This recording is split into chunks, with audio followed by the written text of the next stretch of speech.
Hello everyone, welcome back to my channel.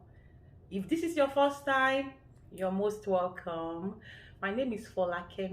I make videos from Dallas, Texas, and I promise you, each time you click on my videos, there's always something for you to learn and to take home. So stick around, subscribe, let us learn together, let us listen to ourselves, and we can also grow together.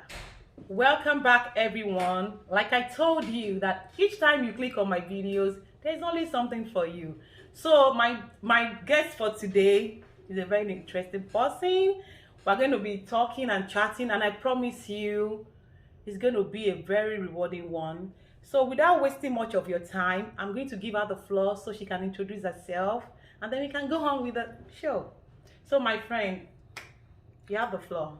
All right, there. I appreciate this. Honestly, it's the best of my heart. So, my name is AbbeyAnnyade, and this lovely lady here is my friend. And I think we're doing this for the second time. Yeah, sure. All right. It's very nice to meet you all. I hope you enjoy and learn some things from what we're doing today. I am a mother of two, and I'm a nurse. I'm a practicing nurse, and I also have a side business. It's a passion, okay? I love cooking. So I'm the CEO of AbbeyAnnyade Kitchen. And if you're around Dallas, Texas, She's not paying. follow me. She's not paying for advertisement. Now she's advertising on my show. You're gonna pay, my friend. Right. It's fine, it's fine. Yeah, so I'm not gonna waste your time. I'm going to go to the serious business. Like I told you, you're gonna be on the hot seat today. But more than that, I want you to learn from her. If she's not worth it, I'm not gonna bring her on my show. I've seen her live, I've seen her do things, I've seen her courage, I've seen her, she's a very strong lady. So please watch the video to the end, and God will bless you. That's what I would say, because I know there's a lot of blessing listening today. So without much ado, I want to go. We're going to talk. She's a nurse. What do you call yourself?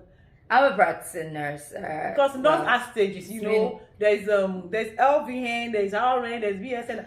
So I see. Like I want to say, there's nurses have stages, right? Like nurse. Yeah, I mean in America, there's vocational nursing and there's the registered Can you rank nurse. it? Can you rank it for us? Not really. Like okay, yeah. So if you go to school, you can do the first program. thing, first lowest. The vocational nursing. Nursing. That's the LVN. Yeah, the LVN, and they call them LPN in some states. The licensed practical nurses, and the registered nursing. Then you have to go to school, do the NCLEX for the registered nursing, and then you become a practicing nurse in the United States. So the next one? Of course, if you go do your master's and then you can go to the doctorate level, you can become the APRNs and the others. Some of them most of them are in the leadership positions, and some of them have their private practice. Okay. Yeah. Thank you for that. I wanted to get myself cleared on that. So before I go to my real question, I want to ask you, because I've been a CNA before, and for a CNA and every other person working on the shift, if you have the worst nurse, that's your worst day ever. So I want to say, why are you nurses? Why are you wicked? Like, yes, most of the... Okay. Please comment below if you think I stand to be corrected, but most of time, they are always impatient, they are always judgmental, they are always like on the edge. Why?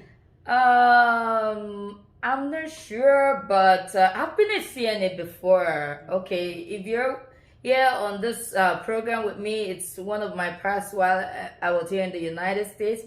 I was a CNA for some years, and I used to be on that fence when I think that nurses don't have patience and all that. But the thing is, nurses are supposed to be accountable for whatever they do. Whatever patient that they have in their care, they are accountable for that. They are held in high esteem for the safety and the care of that patient.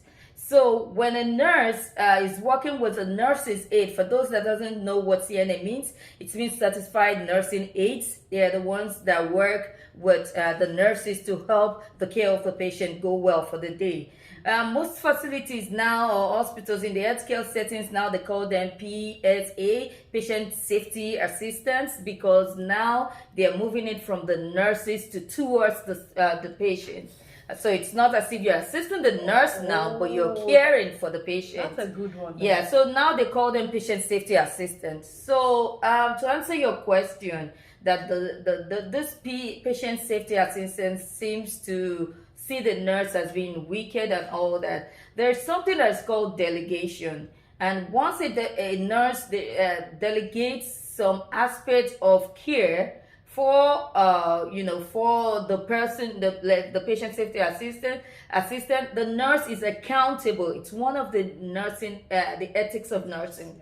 You're accountable for that part of care that you delegate to the person working with you. So now, say for example, of course, there are some things nurses should not delegate. You're not supposed to delegate those of the duties that a nurse is supposed to do. Say for example, of course, what you can, okay, I won't say what the nurses are supposed, but what the nurses are to delegate, for example, is the daily living care of the patient, like showering, cleaning, and all of that stuff. But when it comes to the safety, the diagnosing of the patient's care, for maybe like giving medications to the patients, and all that, that is supposed to be the responsibility of the nurses, and the nurses are accountable to make sure that that's so you're ends well with the patient. So what I'm getting is that you're saying that because we are on the side of the CNA, of the cleaner, of the kitchen, people like that. We're seeing it that way, but it's not like the it's not as if they are wicked.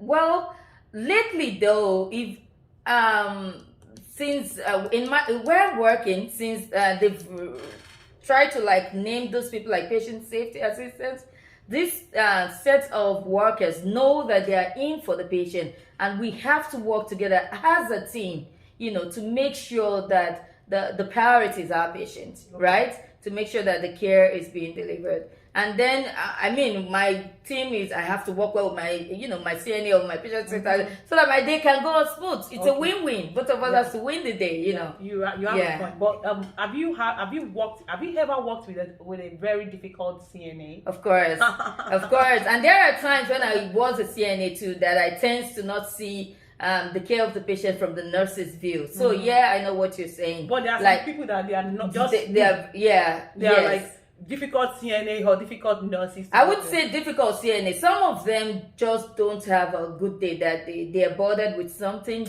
That's the way I like to think, because I can't just judge them that, they are difficult. They have their good days. They have their good days. They are there because that's the work that they signed in for. It's true, so they have their good days too. So to make my job easier, I have to, I have to see it that way. You have a point. You have a point. That's true. Thank you so much for that. You see, because I have the impression that nurses are but I think you're really on cue. Yeah, that's good. All right, that's it. My other question I want to ask you. Yeah, there's a myth. Let's talk about now. Let's drop Oyibo thing. You know what I mean? Okay. Now let's talk about African nurses. Let's talk about African people, because most of my audience, they are from Africa and they are listening from home and abroad. See, is it a myth that nurses naturally, once a lady become a nurse, they start becoming proud? Most of nurses, they don't have a stable relationship, or they don't have a stable home. I'm talking about African nurses now. I want you to calm down, because I know you are exotic, but I want you to calm down. Yeah, I know, my friend. I want you to calm down. Okay. See, is it a myth, or it's true that nurses are, once you become nurses, let me say it again, they are proud. They can maintain their marriages, they can maintain their relationship. What else did I say? They are the nurses are very rich. Is it true? Are they myth, or is because I have they're myths. Before you I have a friend. and this is real life. We were working together at my other facility. She told me that she has 5 kids. She told me she can't become a nurse. Why? She said that she knows that she would mess up. Oh, is it true that all nurses, like majority of the nurses, mess up? Because of the money, because of the, you know what I'm talking about? It's a myth, because this is a personal thing. It's a personal. Honestly, it's personal. It's a personal. Are you telling me that you have not, in this African setting that we are, you have not noticed that some nurses are, their shoulder are like, no, it's not that. Of course there are some, but it's, like I said, it's personal. Of course, when you become a nurse, even like most of these other jobs too, ITs are paying very well now. ITs are paying real good money. So it's just a myth that some people think that once you become a registered nurse and you reach your purpose, yeah, because the stories I've heard is that the man was the one sending the lady to the nursing program and all that, and when the lady graduates, you're asking questions. Yeah, and when the lady graduates, I'm sorry, I can't put you on my. Yeah, we are live on TikTok. Live right now. This is my first time. Ask the question. Yeah, this is my first time on my TikTok channel. I'm very sorry. I can't really pick because she invited me. But I would love to meet with you all, and I will talk to you later. You can put in the comment section. Yeah. So we can talk about that, and I will answer those questions. Okay.